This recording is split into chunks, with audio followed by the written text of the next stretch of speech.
ang buong rehiyon. Ito ay para mapigilan ang pagkalat ng COVID-19 sa komunidad.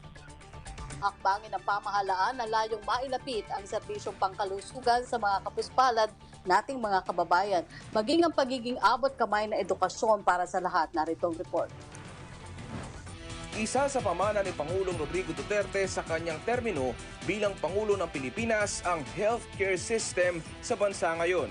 Ayon kay Senador Bongo, mas abot kaya at abot kamay na ang health services sa milyon-milyong Pilipino na kabilang sa pinakamahihirap na populasyon dahil ito sa Universal Healthcare Law kung saan otomatikong Act of 2019 na kanyang inakda na naglalagay sa iisang bubong sa mga ahensya ng pamahalaan gaya ng PhilHealth, Department of Health, Department of Social Welfare and Development at Philippine Charity Sweepstakes Office sa mga government hospital. Layunin ng mga malasakit center na maibsa ng oras na mga hihingi ng pinansyal na tulong para pambili ng gamot o pambayad sa ospital ng mga may hirap na pasyente dahil isang tanggapan na lang ang kanilang pupuntahan ikumpara noon na pipila sila sa bawat tanggapan para makahingi ng tulong. Ngayon ay may 130 ng malasakit center sa buong bansa at patuloy na nadaragdagan. Ganap na rin batas ang pagpapalakas sa kapasidad ng 13 local hospitals sa bansa para matugunan ang kalidad na healthcare service sa mga residente. Bukod sa pangkalusugan, nariyan din ang pamana sa edukasyon dahil sa Free Higher Education Program ng Universal Access to Quality Tertiary Education Act noong 2017. Ngayon, 1.6 milyong estudyante sa mga state at local universities ang napaaral.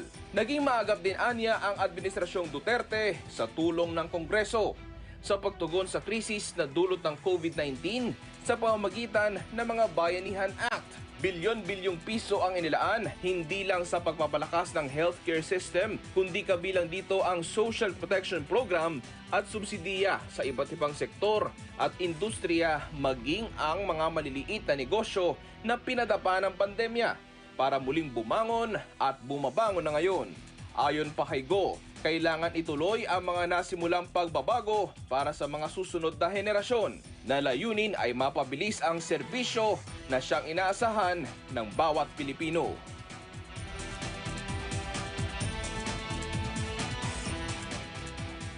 Matapos ang maghihintay sa inaasam na Olympic medal, sa wakas nakuha na po natin ang kauna-unahang gold medal sa 2020 Tokyo Olympics dahil sa tagumpay ni Diaz. Pati ng sitwasyon ng mga atletang Pinoy sa 2020 Tokyo Olympics, makakausap po natin ngayon si Commissioner Ramon Fernandez ng Philippine Sports Commission. Magandang umaga niyo, Tito Mon. Yes, Secretary Martin, maayong udto from Cebu City. Kumusta kayong lahat? Okay naman, Tito Mon, tama po ba ito bukod sa 10 milyong piso na nakasaad sa batas ay magdadagdag po ang PSC ng another 5 million bilang incentive para sa pagkapanalo ni Heidelin Diaz? Yes, Secretary Martin, in our board meeting yesterday, we decided na dadagdagan namin ng 5 million. No? It's an incentive act, but the amount depende na sa board ng PSC. So we feel that 5 million should be enough extra incentive for Heidelin. And aside from the Medal of Valor that we will be presenting to her also. Sa mga naiwan pa sa Tokyo para mag-compete, ano ang epekto ng pagkapanalo ni Heidelin sa kanila at kumusta po sila ngayon? The chairman is there right now, talking to them, visiting them. Maganda, nai-inspire lalo sila Martin to perform at the highest level, no? Medyo na-motivate sila na kaya ng Pilipino, no? So as I fearlessly forecasted before the Olympics na magmo-multi-medal tayo ngayon. And nangyayari na. So nangyari na because assured na yung dalawang boxer natin ng bronze, no, but they will continue. I still believe they will move on uh, to play and win some more games to play for the gold medals, no, and not counting our golfers and EJ Obiena and Kaloyulo. They are still in the hunt for medals in Tokyo. Commissioner Mon, gaaking bagay po itong first Olympic gold medal para sa ating sports industry, lalo na sa mga atletang Pinoy? It only proves one thing, Martin, that we can really be at par with the best in the world. No?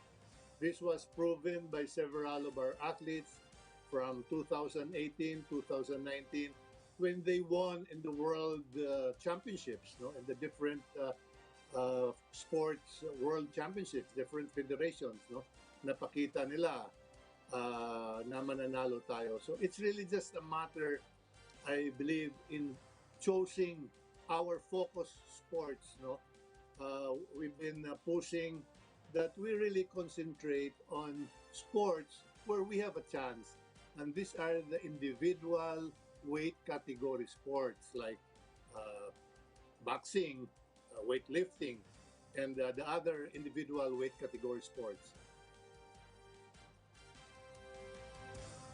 Kumpara noong mga nakaraang Olympics, ano po yung mga na-observe ninyo pagdating sa performance ngayon ng mga Pinoy athletes, lalo pat ay nakakaranas tayo ng pandemya? In the last Olympics in Rio, we sent 13 athletes, Sec Martin. Ngayon, 19 ang napadala natin. We could have sent a few more, but na-cancel yung mga qualifying tournaments ng ibang sports, no? So hindi na nadagdagan. That only proves to show na nag-level up talaga, Sec Martin, yung mga atleta natin ever since the 2016 Rio Olympics, no? And it's not a secret formula, Martin. All we did was to really send all these athletes abroad to compete, no? Starting in 2017, 2018, and 2019, no? As the saying goes, Martin, that athletes are only as good as their competition. So pag isinabak natin sila yan to at the highest level of competition, siguradong mag-i-improve yung mga yan. And that's what we did, no? In spite of the meager funding that the PSC PSC has, pinagkasya na namin. Hindi kami nag-atubili, hindi kami nagdadalawang isip to send all these athletes abroad to compete in the top tournaments all over the world. No, it was shown, we were proven right. The PSC, the government was proven right in supporting these athletes in the 2019 SEA Games. Comparing it to the 2017 SEA Games where we were in 7th place, if I remember right, nag-overall champion tayo. And yun lang ang ginawa natin, Martin. Ang PSC sent them all over the world to compete in the highest level of competition. In spite of the lack of budget, kulang talaga. We have to accept that. Meron po kayong inadopt na strategy sa PSC para tiyakin na may mauuwing karangalan ang mga atleta natin. Ang tawag po ng PSC dito ay trial model. Ano po ba itong trial system na tinatawag? Right after Heidelin Diaz won in the Asian Games, her first gold medal in the Asian Games, naisip namin nila chairman, sinadjust ni chairman, naggagawa kami ng team para sa mga atleta na mag-qualify sa Olympics. At we knew for a fact that Adeline will be one of them that will qualify, even if we still had to play in the last qualifying tournament. But alam namin na mag-qualify siya, no? Ang pagpapanalo sa ganitong level na tournament, Martin, hindi na natin pwedeng pwedeng paswerte-swerte na lang or sa galing ng atleta, no? The sports sciences has to come in. So nandyan yung sports psychologist, nutritionist, physiologist, top-level coaches, strength and conditioning coaches, mature. So kumpleto lahat ng mga qualifiers natin, lalo na yung mga nauna, ay may mga team sila of psychologists, nutritionists, strength and conditioning, physiologists, mature, and the coach and assistant coaches, no? So nagbunga, Martin, no? As I said, hindi na pwedeng ipaubaya natin sa luck, sa swerte, sa buenas ang pagpapanalo, lalo na sa larangan sa Olympics, no?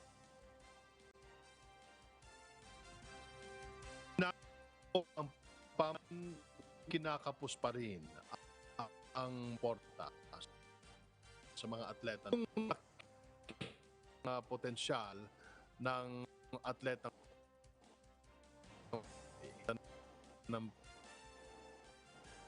ano po natin mapapalakas pa ang ating sports industry, Commissioner Mon? Well, Martin, it's really about grassroots program, no? Yun ang kulang natin talaga, no? Since the inception of the PSC, wala talagang sustainable grassroots program, no? Papatigil-tigil. Ang meron lang ang PSC ay yung Batang Pinoy, which is once a year. Heidelin is a product of the Batang Pinoy, no? Nandyan yung Philippine National Games, which we hold every 2 years, no? So we really need to have a sustainable, regular, in fact, ang ginawa ng PSC dito sa Visayas, Secretary Martin, noong 2018, ay nag-umpisa kami dito sa Visayas ng PSC Visayas Games. Meron kaming ginawang quarterly tournament in the whole of the Visayas, no? Merong ang mga bata 15 years old and below, kailangan masabak sila yan ng quarterly tournament for them to improve.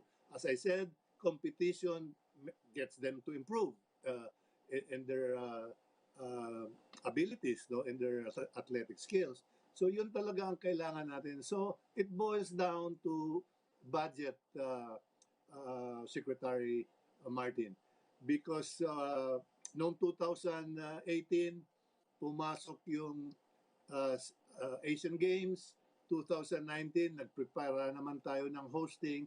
So hindi namin nasundan yung Visayas Games, PSC Visayas Games. Namili kami ng 15 sports, individual, Olympic, weight category sports, at yun ang pinaglaro namin sa mga bata. We were supposed to follow that up with Mindanao Games and Luzon Games and the National Games. But then again, as I said, kapos tayo sa budget, nag-prepare tayo sa SEA Games, so that has to be shelved. So yun lang ang key, I think, Secretary Martin, no? Fund these programs on a regional basis, no? Make them compete on a quarterly basis, and we will definitely identify these talents, because the PSC right now, we have a program called Smart ID. Mga bata pa lang, 10, 11, 12-year-olds pa lang, na may measure na yung strength nila, yung leaping strength nila, yung stretchability nila, yung height nila, at pwede nang masuggest ng team of doctors natin, team of sports scientists natin, kung anong mga sports dapat sila mapunta, no? So if all this can be put in place, I think we are going in the right direction. Yung first gold lang talaga ang mahirap, and I believe mas marami pang maengganyo ngayon. Ang daming talents, Martin, in the provinces, in our towns. No? That's why we are closely working with DepEd and the different LGU, encouraging them to come up, to put up their own sports programs. Fernandez, Yusek Rocky Ignacio here. Bigyan daan ko lang po yung tanong ng mga Hello. kasamahan natin sa media mula po kay Vic Tahod ng DCAR 1026 Sunshine Radio. Any update po daw sa mga magkakaroon pa ng chance ng medalya sa mga present delegation po natin sa Tokyo Olympics?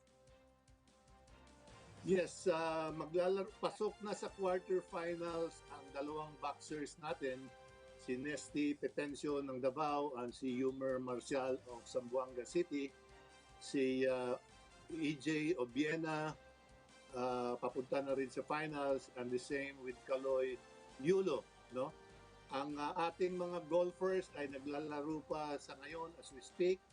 Si Jovic Pagunsan, and the same with Yuka Sasu and Bianca Pagdaganan. So let's all pray for them that they will be able to win some medals in their sports. Opo. Sunod pong tanong ni Vic Tahod, after po ng positive outcome sa 2020 Tokyo Olympics, nakikita na po ba natin yung mas matagumpay at mas maraming delegado at medalya sa 2024 Paris Olympics? Yes, I'm very confident and optimistic on that. No? On the line, meron ng kasunod si Heidelin Diaz, si Elrin Ando. Napakaganda ng performance niya. Rookie, is I think 19, 21 years old. No? Believe na believe yung International Weightlifting Federation sa kanya. So nakasalang na yan, tututukan na natin yan with all the support. Pag nandito na siya, nandyan na sa quarantine sa Manila. And in several other sports, nandyan si Yulo. Si Yulo lang and si Ando, I think in the next 3 Olympics, they will be qualified in the next 3 Olympics. Kaya-kaya nila mag-qualify in the next 3 Olympics pa. So kailangan lang talaga ng suporta. Thank God that I heard Spokes Harry Rocky a few days ago na parang ini-encourage niya yung mga kasamahan natin sa Congress na dagdagan pa ang budget ng PSA, lalo na sa grassroots sports program, because we have to find new talents all over the country. Ang dami nating talents that has been proven. Is just yung continuity ng programa para sa improvement nila. We have to send them to the topmost competitions in the world, to the top level competitions in the world, if we want them to really improve in their craft. Maraming salamat po sa inyong oras, PSC Commissioner Tito Mon Fernandez. Mabuhay po kayo. Maraming salamat, Martin. As I kept on saying, Tito Mart, the athletes never had it so good, Martin. I'm telling you. They never had it so good. This is the first time nakatikim sila ng ganitong suporta sa gobyerno. Maraming salamat sa pagkakataon, Martin.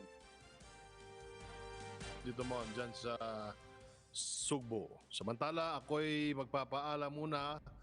Ngayong araw na ito dito sa ating programa ay magsama-sama po ulit tayo next week, mga kababayan. Undersecretary Rocky Ignacio, please go ahead, ma'am. Thank you, Secretary Martin. Sa SONA po ng Pangulo, isa sa nabigyan ng focus ay ang estratehiya ng pamahalaan para mawakasan na ang komunismo sa bansa. Ipinagmalaki niya ang pagkakabuo ng National Task Force and Local Communist Armed Conflict o NTF-ELCAC dahil nagkaroon ng sustainable approach para puntiryahin ang totoong problema ng hidwaan, ang bigyang kaunlaran ang mga kanayunan at para po ipaliwanag pa ang naging tagumpay ng gobyerno kontra komunismo at terorismo, muli po nating makakasama sa programa si National Security Advisor Secretary Hermogenes Esperon Jr. Welcome back, Secretary. Yes. Good morning, Yusek Rocky. How are you? How is Sec Martin?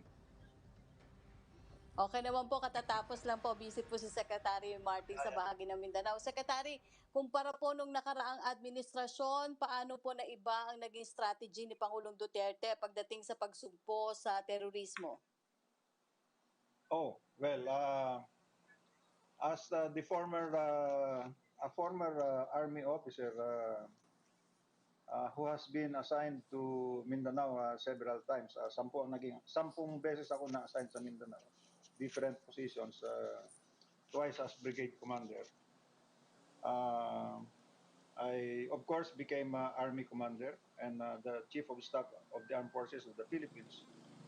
Ang nakita ko kasi, yung ating pag-address sa insurgency ay naging military-centric or parang ibinigay sa pinabahala na sa ating armed forces, sa ating Philippine National Police at mga lawyers na involved. So it was really not a whole of government approach, neither was it a whole of government, whole of nation approach. Yan ang pinagkaiba ng National Task Force sa LCAC ngayon, na involved na lahat ang government agencies. Sa katunayan, dito sa struktura ng National Task Force LCAC, ang namumuno mismo dyan ay walang iba kundi ang ating Pangulo. Nung ating binuo ang National Task Force, ay nagsabi siya, ako na mismo ang mag-task force commander. At tayo naman ay naatasan bilang vice chairman. So, yun ang mga pinagkaiba. It's no longer military-centric. Hindi na lang military at AFP ang involved dito sa to address the insurgency, but it's the whole of nation with the President himself, no less, as the chairman of this National Task Force. Ang ating mga nakaraang mga Pangulo naman ay talagang may participation, mataas ang participation. Pero this one, kay Pangulong Duterte ay talagang more direct ang participation. No. Secretary, nabanggit rin po ni Pangulong Duterte na nasa 17,000 surrenderies. Ito po mga nagbalik loob sa gobyerno. So ano po sa tingin nyo ang dahilan sa likod ng malaking bilang na ito? Sa totoo lang, understated pa nga yung sinabi niyang figure. Ang totoong updated figure niyan ay 18,344. But I just want to clarify na itong 18,000 plus na ito ay binubuo ng mayroong regular NPA which is 3,844 at ang iba ay militia members, ang iba naman ay mga party members na nagpapatakbo ng mga tinatawag nating underground mass organizations. Kasama rin sa 18,000 na yan ay yung mga direktang mass-based dito sa mga tinatawag nating guerrilla bases, yung sentro de gravidad, na kung saan ay dati-dati mahirap talagang pasukin yan dahil pati yung mga tao doon ay ang simpatiya nandoon na sa mga NPA. Kaya ngayon, hindi na nangyayari ito kasi nakonbinsi na natin karamihan dito sa mga taga sentro de gravidad o yung kanilang influence na barangays ay nakukuha na natin. Many of these were cleared in 2016 to 2019. Itong mga ating mga barangays na ito. Parang ginawa namin, Rocky, is kung sa isang bayan ay mayroon 3 influence barangays, dati-dati ay hindi natin dinediretsyong ino-operatan. Ngayon, diniretso natin, keyhole approach dyan sa 822 barangays na yan, all over the country. At ang naging unang emphasis natin ay sa Mindanao dahil lumakas ang NPA dyan sa Mindanao dahil nakapag-recruit sila ng mga indigenous peoples, yung mga natibo, kung kaya't ang NPA sa Mindanao ay umaabot na 75% mga indigenous peoples. Dahil nagkaroon dyan ng mga eskwelahan na tinatag ng kanilang mga front organizations. At doon nila training yung mga bata pa lang, from 10 years old to 15 years old and above. Diyan nanggagaling yung kanilang mga recruit. Yes, Rocky. Secretary, isa rin po sa nabanggit ng Pangulo sa kanyang katatapos na SONA, yung pong programa para sa kaligtasan naman ng mga barangay mula sa mga rebeldeng grupo.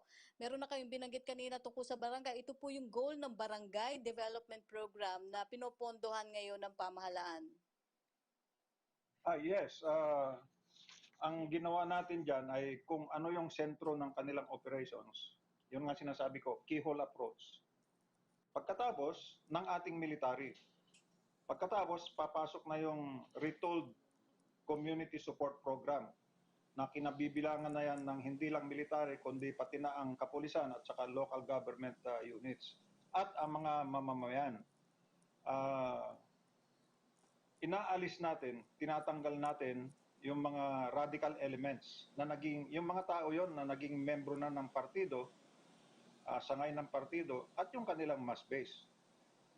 De-radicalize natin sila para yung simpatiya nila ay mapunta na sa atin. Diyan natin ilalagay ngayon yung Barangay Development Program. May projects yan. May projects dyan at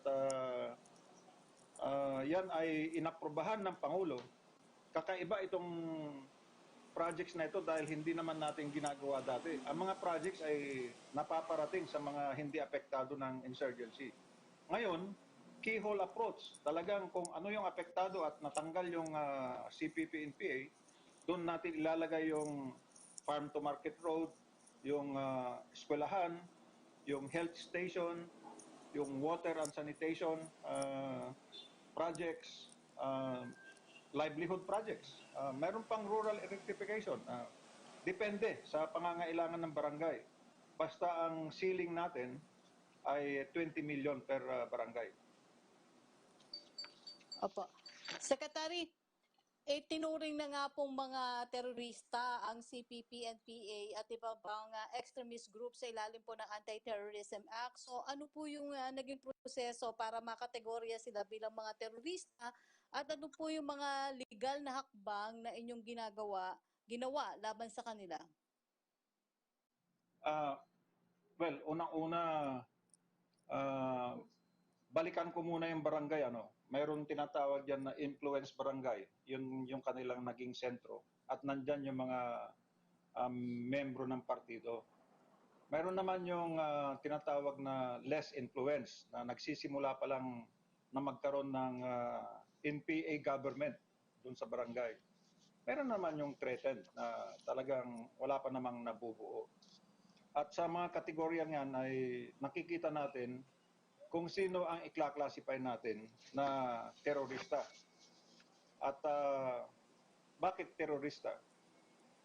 Inuuna natin yung mga regular forces nila dahil sila ang nananakot sa mga tao upang ito ay bumigay at sumama sa kanila. At mabuti na lang, itong taon na to, nung isang taon, ay nailabas na ang tinatawag nating Anti-Terrorism Act, which was signed in July 2000. Ito ngayon ang nagsasabi na mayroong mga gawain na nagsasabing magiging terorista ka kung ang pakay mo, kung ang motibo mo ay upang takutin ang gobyerno, takutin ang tao, manira ng mga public properties or public services upang may pakita mo na ikaw ang nakahari doon sa lugar na yon. In other words, you create fear by using violence. Diyan ngayon ang application ng ating tinatawag na Anti-Terrorism Act. Ang sinasakop nito ngayon ay ang mga organisasyon na tulad ng Communist Party of the Philippines, New People's Army at saka National Democratic Front na maraming underground organizations na listed din naman sa United States, sa European Union, sa United Kingdom, sa New Zealand, sa Canada na bilang terrorist organizations. At kasabay nila yung mga terrorist organizations na affiliated dito sa Daesh or sa ISIS, yung Middle East affiliation,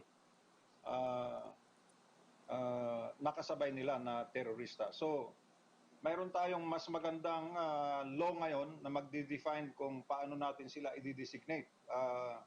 I am also a member of the Anti-Terrorism Council. Ako ang vice chairman dyan. Kaya nagkaroon na kami ng resolution against Abu Sayyaf, against Maote, and several of their top personalities. Mayroon na rin tayong resolution for the designation as terrorist ng CPP, NPA, at saka NDF. At saka yung kanilang membro ng Central Committee. So, ganon ang patakbo natin ngayon. We have legal means to address them. But we have operations on the ground to go after them. Secretary, sa usapin naman daw po ng West Philippine Sea, ano pong hakbang ang ginagawa ng pamahalaan para naman matiyak ang kaligtasan ng ating mga mangingisda doon? Bukod din po yan dyan, binigyan din nga ng Pangulo sa kanyang SONA na patuloy pong isusulong ang naging resulta dito sa arbitral ruling sa West Philippine Sea. So ano rin po ang hakbangin na isinasagawa natin para maisakatuparan ito? Wala nang pinakamagandang ginawa ng Pangulo dyan, kundi noong September 2020 last year ay pumunta siya upang magsalita sa United Nations General Assembly upang sabihin ang posisyon ng Pilipinas tungkol sa West Philippine Sea at saka sa arbitral ruling. Sinabi ng Pangulo doon sa UN General Assembly that the arbitral award is now part of international law, beyond compromise and beyond the reach of passing governments to dilute, diminish, or abandon. Yan ang talagang posisyon ng ating Pangulo tungkol sa West Philippine Sea at saka mga iba pang maritime domains natin. Sagana naman ng National Task Force West Philippine Sea, where I serve as chairman. What we are doing now is we have an operations metrics where we are able to deploy our resources. Yung kung ano yung mga gamit natin sa Navy, sa Air Force, sa Marines, sa Philippine Coast Guard, sa Philippine National Police, Bureau of Fisheries, upang mapatrolyahan natin yan, yung mga lugar na yan. Gusto ko lang ipakita sa iyo yung, kung meron dyan, yung mapa ng Pilipinas, na maipapakita natin yung Kalayaan Island Group. Ito, yung mapang ito, pinapakita natin dyan yung ating exclusive economic zone, which was given to us by virtue of the, ibalik mo muna yun, kung pwede, by virtue of the United Nations Convention on the Law of the Sea. Mayroon ding Kalayaan Island Group. Ito na lang ang tingnan natin. Makikita natin dito kung nasaan yung ating mga pwesto dyan. Siyam ang pwesto natin dyan within the EEZ at yung Kalayaan Island Group, yung nandun sa labas pa. Yung Kalayaan Island Group ay proclamation pa ng Presidente Marcos yan noong 1978. Makita mo na siyam ang position natin dyan. Sa ngayon ay 21 ang positions ng Vietnam. Nandito sila sa loob ng EEZ natin at sa KIG area. Ang China naman ay yung mga bagong reclaim nila na mga islands, yung mga dati-dati ay lubog na isla, ay ngayon tulad ng Mischief Reef, makikita mo dyan sa gitna. Malapit lang yan sa Pilipinas. ay naloob ng ating EEZ ay natayuan na ng 580 hectares. Dati-dati lubog yan. Kaya mayroon ng 3-kilometer airstrip yan. Katulad din doon sa 3 kilometers na airstrip sa Fiery Cross, doon sa pinakakaliwa, at saka dito sa Subi, dito sa kaliwang taas. Very fortified yung kanilang positions dyan. Mayroon ding position dyan, isa ang Taiwan, na dati-dati ay siyang pinakamalaking isla dyan, yung Ito Aba, 42 hectares. Yung Malaysia may 5 posisyon dyan at ang Brunei ay mayroon dun sa baba natin na konti na 2. So kung makikita mo dyan, may kanya-kanyang claim dyan. But we are not allowing that. We claim that that is illegal. Well, sila din, sinasabi nila na hindi rin tayo dapat na nandyan. Ay, sa katotohanan, ay tayo ay nandyan at sila ay nandyan. Kaya mayroong dispute dyan.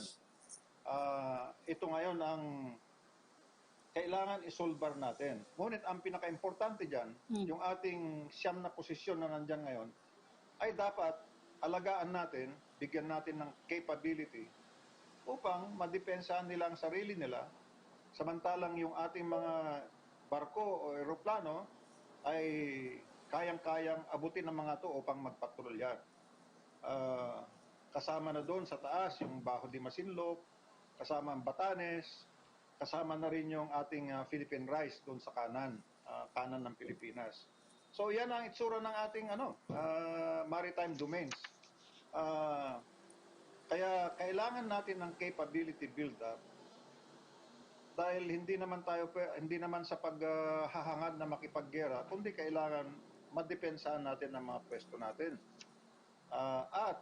Tayo din naman ay nakikipag-ugnayan sa ating mga matagal ng mga kasamahan o mga allies upang magtulungan sa isang sinasabi nating free and open South China Sea upang ito ay patuloy na ang daloy ng kalakal. Kasi dito dumadaan sa South China Sea ang malaking almost 30% of world trade or even more, 5 trillion na worth of trade, 5 trillion worth of products ang dumadaan dyan. Kaya kailangan libre yan. Wala dapat nagko-control dyan at hindi dapat maging lugar na magulo. Dapat mayroong peace and stability dito sa West Philippine Sea at saka iba pang parte ng South China Sea. Kaya ang ating Pangulo, ngunit tandaan natin na ang South China Sea or ang West Philippine Sea ay hindi simula at katapusan ng ating relasyon sa ibang bansa, lalo na sa China at lalo na rin sa ating mga matagal ng kaalyansa tulad ng Estados Unidos, ng Japan, ng Korea, Canada, Australia, Malaysia, yung ASEAN. Tuloy pa rin ang ating relasyon dyan. Halimbawa, nakita nyo kanina, 21 positions ang Vietnam dyan. Meron bang paraan upang tayo ay mag-usap? Isa na dyan, ang tinitignan nating paraan ay ang Code of Conduct na ngayon ay under negotiation. Para alam natin kung paano ang dapat na correct actuation and behavior of all the claimant countries and of other nations that have interest in the international seas. Kasi ang South China Sea is supposed to be for mankind, hindi pag-aarian ng isang country lang. Dapat yan ay daluyan ng buong mundo. Diyan din dumadaan ang mga produkto ng buong mundo. Dapat libreng na nakakadaan dyan. Secretary Esperon, kami po ay nagpapasalamat sa inyong pagsama sa amin ngayong araw.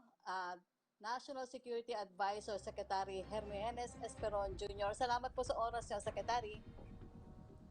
Ako, maraming salamat sa pagkakataon at muli, alam mo, maraming nasabi ang ating Pangulo sa kanyang sona at tayo ay talagang masaya at nabanggit niya yung mga malalaking programa At yan ay nakikita lahat sa National Security Policy na pinapatupad ng National Security Strategy.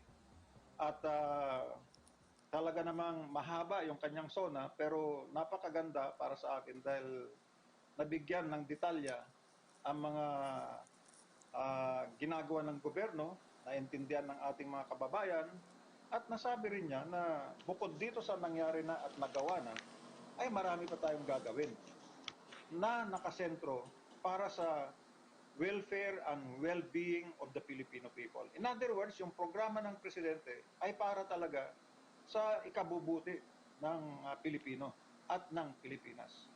Yun ang kanyang sinasabi sa ating Okay. SONA. At talaga naman, alam ko pinanood mo, ako'y nasa complex din. Talagang kanado ako na manood at i-record ko pa for posterity at ako'y nag-take notes pa. At ngayon ay talagang inaalagaan ko yung mga notes ko na yun. Napakaganda na pagpapahayag ng State of the Nation sa ating mga kababayan. Opo. Well said, Secretary. Maraming salamat po sa inyong oras. Samantala, isa po sa mga tinalakay ng Pangulo sa kanyang huling SONA ang pangangalaga sa mga uniform personnel, kabilang na diyan ang pagpasa sa pension reform at libreng legal assistance para sa mga pulis at sundalo na isa rin po sa isinusulong ni Senator Bongo. Narito po ang detalye. Sa huling SONA ni Pangulong Rodrigo Duterte noong Hunyo 26, 2021 ay nanawagan siya para ipasa ang panukalang batas na titiyak para sa fiscal stability and sustainability ng pension system ng AFP at PNP. Nilinaw naman ng Pangulo na ito'y para lamang sa mga new entrants na sundalo at uniformed personnel. I am asking Congress to pass a unified system of separation, retirement and pension of military and uniformed personnel to maintain government fiscal flexibility and provide adequate benefits and remuneration to our men and women in uniform. This shall apply only to the new entrants of the military and civil. Para naman kay Senador Bongo, pangunahing prioridad pa rin ang kapakanan ng mga sundalo at iba pang uniformed personnel maging ng kanilang dependents habang isinasaayos ang magiging epektong pinansyal ng military pension system batay sa mga kasalukuyang projections. Kailangan anyang maayos ang pension system na isang long-term solution para sa kapakanan ng mga magigiting na sundalo at pulis. Naghain na sigo ng Senate Bill number 1419 noong nakaraang taon para sa panukalang Pension Reform Act. Panukala ni Go mag-umpisa sa mga new entrants na sundalo o pulis ang reforma sa pensyon at hindi sa mga nasa active duty at mga tumatanggap ng pensyon. Tiniyak naman niya na ipaglalaban niyang hindi mabawasan ang kasalukuyang pensyon ng mga sundalo at mga retirado. Naghain na rin sigo ng Senate Bill number 393 na magtatakda ng libreng legal assistance sa mga uniformed personnel na nahaharap sa kasong may kaugnayan sa pagtupad ng kanilang tungkulin. Lagi anyang nasa frontline ang mga pulis at sundalo sa kampanya ng gobyerno laban sa kriminalidad, droga at terorismo.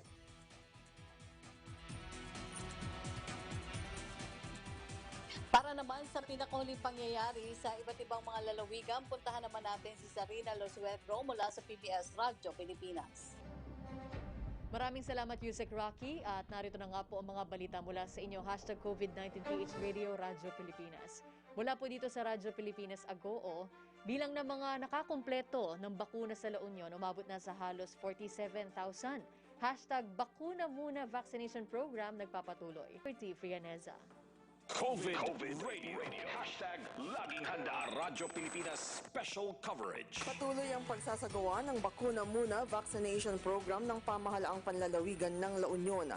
Ayon kay Provincial Information Officer Adam Ordagang, umaabot na sa halos 47,000 ng fully vaccinated laban sa COVID-19. Sa bilang na ito, mahigit 13,000 ang nabakunahan na sa ilalim ng A1 at expanded A1 priority groups, habang mahigit 17,000 naman sa ilalim ng A2 o mga senior citizens. Mahigit 15,000 sa ilalim ng A3 at nasimulan na rin ang pagbibigay ng COVID-19 vaccine sa mga A4 priority groups o mga essential workers sa ilang bayan ng probinsya. Ayon kay Dagang, napakalaking bagay ang may kompletong bakuna upang magkaroon ng karagdagang proteksyon laban sa sakit, lalo na't may naitala ng COVID-19 Delta variant sa karatig probinsya. Samantala, umaabot na sa mahigit 121,000 doses ng bakuna ang naibigay sa iba't ibang priority groups habang patuloy ang vaccination rollout dito sa lalawigan. Hinikayat din na opisyal ang mga residente rito na magparehistro na upang mabigyan ng bakuna at magkaroon ng proteksyon laban sa COVID-19. Manipo dito Yago La Union, Charity Frianesa, Radyo Pilipinas. Mula po sa Agoo, magtungo naman po tayo sa susunod na probinsya kung saan tumanggap tayo ng report. At mula po dyan ay magbabalita hinggil pa rin po sa bakuna.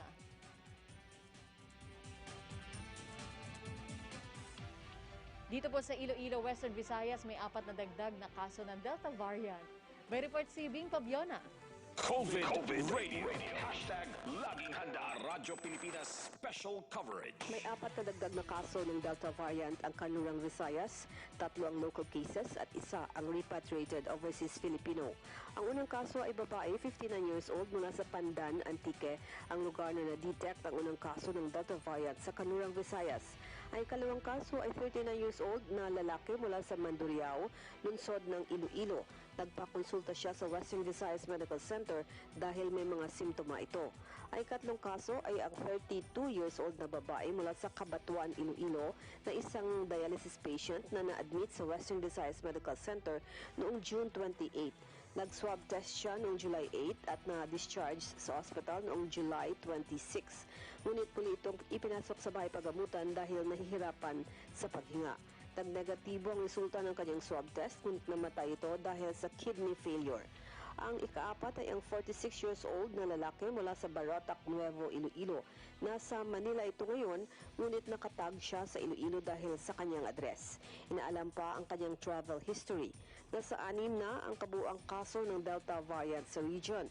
Patuloy ang close monitoring ng Department of Health sa mga local government unit para sa profiling ng mga kaso. Nagsasagawa na ng backtracking upang alamin ang pinanggalingan ng infection. May forward tracing din na gagawin para makilala ang mga close contact. Mula sa Iloilo, Bing Pabiona para sa Radyo Pilipinas. At yan po mga balita mula po dito sa hashtag COVID-19 PH Radio Radyo Pilipinas. Ako po si Zarina Lusuegro. Back to you, Yusek Rocky. Maraming salamat sa iyo, Zarina Lusuegro ng PBS Radyo Pilipinas. Samantala, hindi bababa sa 30 katao ang mahigpit na minomonitor ngayon ng Bacoor City LGU dahil sa posibleng kaso ng Delta variant para kumustahin ang sitwasyon sa gitna ng puspusang contact tracing efforts ng lungsod. Makakausap natin ang alkalde ng Bacoor City, Cavite na si Mayor Lani Mercado Revilla. Magandang araw po, Mayor. Magandang umaga, Yusek Rocky at sa inyong tagapanood at tagapakinig.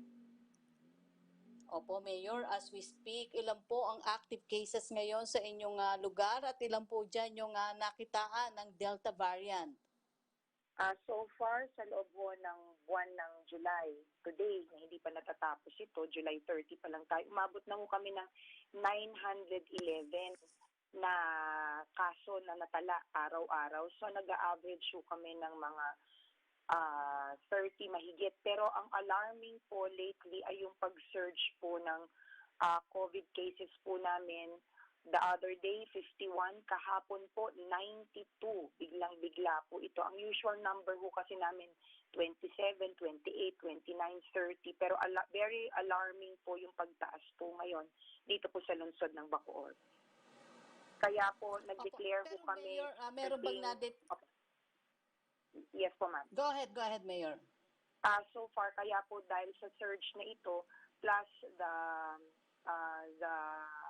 declaration of DOH for 2 index Delta variant cases dito po sa Bacoor, nagdeklara na po kami as early as 12 midnight kagabi na GCQ with heightened restrictions po kami hanggang August 15. Nagdesisyon po ang Task Force COVID-19 Bacoor na ito na po ang gawin dahil medyo nakaka-alarma po itong sitwasyon na to. Plus, kami po ang una pang nagkaroon ng Delta variant sa lalawigan ng Cavite. Opo.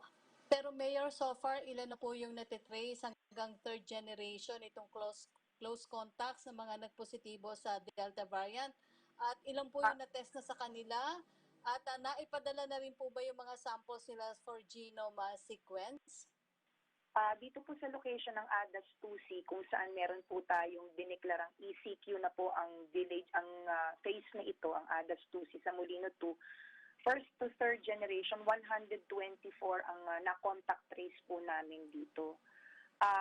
At so far, doon po sa ADAS 2C, ang nagpositibo na po sa PCR testing ay 27 po. So far, ang nag-genome test lang po dyan ay isa. So, hindi po namin alam sa Department of Health kung lahat po ng 27 na ito ay ipapadala po natin nila sa genome testing center sa UP. Sa El Grande naman po, ang first to third generation ay 26. At ang isa po dyan sa 26 na related po din sa index patient ay nag-positibo na. Pero ito po ay hindi pa rin po dumaan sa genome testing. Lahat po, prerogative na po ng DOH kung ito po mga PCR tests na ito ay padadala po sa genome center. Opo. Mayor, paano naman daw po yung sistema ninyo for quarantine para sa mga minomonitor natin mga COVID patients, lalo na doon sa close contacts ng Delta variant patients? Nung Friday po last week, nung unang namin nalaman itong dalawang index patients, agad-agad po namin in-isolate sila at ang kanilang mga pamilya at minomonitor po namin sila.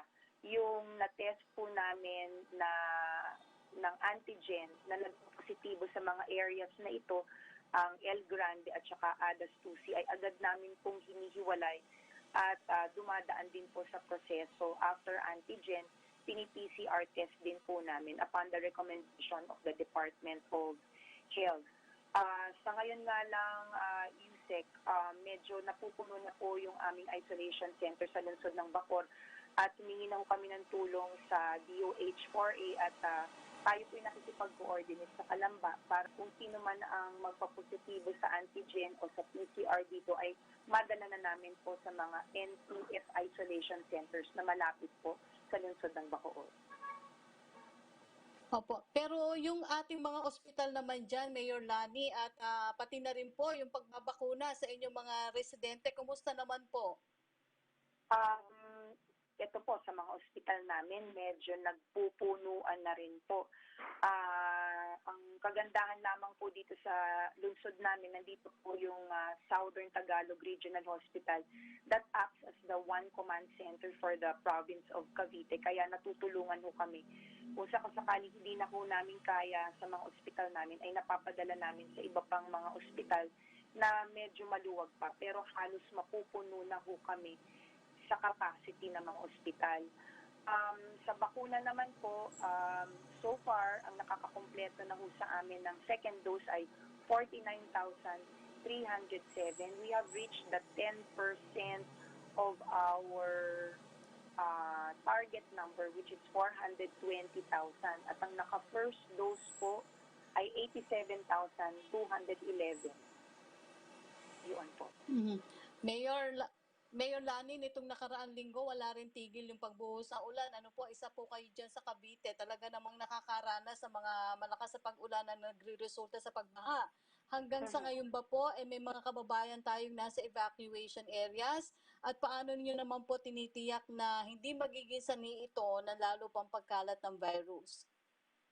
Yusek, bale, nung mga nakaraang araw, simula sunod-sunod na 4 na araw na pagbaha at pagbagyo dito po sa amin, ang nalikas lang ho namin ay nag-average from 80 to 85 families. Pero saglit lang po sila na nagstay sa aming evacuation centers. Nag-declare din po kami ng state of emergency sa lungsod ng Bacoor dahil out of 73 barangay, 64 po ang naapektuhan ng pagbaha. And we have identified around 62,000 families na naapektuhan po ng pagsunod-sunod na pagbaha dito po sa lungsod ng Bacoor. Opo, Mayor, kunin ko na lamang ang iyong mensahe na iparating sa iyong mga kababayan sa Bacoor City. Sa aming mga kababayan dito po sa lungsod ng Bacoor, tayo po ay nagdeklara na tayo po ay under GCQ with heightened restrictions simula kaninang alas 12 ng gabi hanggang August 15. At meron po tayong isang area kung saan nagkaroon ng ECQ po tayo na declaration hanggang August 9. Yan po ay sa may ADAS 2C.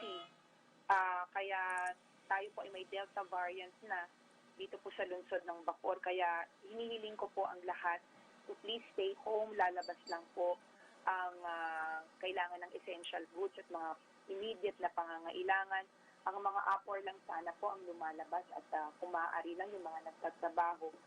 Reminder lamang po dun sa mga taga-ADAS 2C, kayo po ay under ECQ at doon po sa El Grande naman, mini-maintain po natin ang lockdown area from July 26 hanggang August 9. At ang sa ADAS 2C, ECQ status po kayo dahil may 27 active cases po kayo sa loob ng inyong village hanggang August 15 po kayo ECQ dyan sa area na yan. So sa ating mga kababayan sa Bacoor, mag-ingat po tayo. Stay healthy, stay strong, magpabakuna po tayo. But for the meantime, as much as possible, please do stay home. Salamat po. Okay, maraming salamat po sa inyong panahon, Mayor Lani Mercado Revilla. Ingat po kayo. Salamat po. Samantalang mga nasunugan residente sa Maynila at mga manggagawang nawala ng hanap buhay sa Parañaque ang binisita at binigyan ng ayuda ng iba't ibang ahensya ng pamahalaan kasama ang outreach team ni Senator Bongo. Narito po ang report. Pagtitinda ng mga basahan ng pinagkakakitaan ni Nanay Leticia ng San Andres Bukid, Maynila ngayong may pandemya. Kahit na po may pandemic, ako po nagtitinda po ako ng basahan. Kahit pa paano po para meron lang po kaming makain. Kahit na meron babawalan ako. Pero sige pa rin ako, nandun ako sa gilid ng highway. Pero doble ang dagok na tinamasa niya dahil nasunugan din sila kamakailan na tumupok sa kanyang bahay at pangkabuhayan. Naisalba lang ng anak ko yung tatlong aso namin. Pero dapat papasok pa yung anak ko. Sabi ko, huwag ka na pumasok. Baka ka masunog. Ang malapit na. Ayun, natupok na yung bahay namin na apat. Apat na bahay namin sa anak ko, sa apo ko. Nitong weekend, tinulungan ni Senator Christopher Bongo at ng kanyang outreach team si Nanay Leticia para abutan ng tulong, maging ang mahigit 400 iba pang residente na nadamay sa sunog. Tiniyak ni Senator Go ang pagsulong sa modernisasyon ng Bureau of Fire Protection para sa maagap na pagresponde sa mga insidente ng sunog. A lost life is a lost life forever, kaya pangalagaan po natin ang buhay ng bawat Pilipino. At yan po isa sa dahilan, nag-file din po ako ng modernization of Bureau of Fire and Protection. Ito pong bill na ito sa Senado, malapit na pong maisabatas. Ang layunin po nito, karagdagang mga firefighters, karagdagang modernong kagamitan para sa ating mga bumbero, at monthly education campaign para po palalahanan ng ating mga kababayan na mag-ingat po dahil bawat bahay na nasusunog, damay po ang kapitbahay. Para matugunan ang kagyat na pangailangan ng mga nasunugan, namahagi ang tanggapan ni Go ng mga pagkain, grocery, vitamins, mask at face shield, at may ilan pang bike, sapatos at tablets. Pinansyal na tulong naman ang inabot ng DSWD, habang ang iba pang ahensya ng pamahalaan ay may kani-kanila ding ayuda sa mga nasunugan. Kay Senador Bongo, nagpapasalamat kami at maaga niyang nadinig yung mga hinaing namin lahat na sunugan.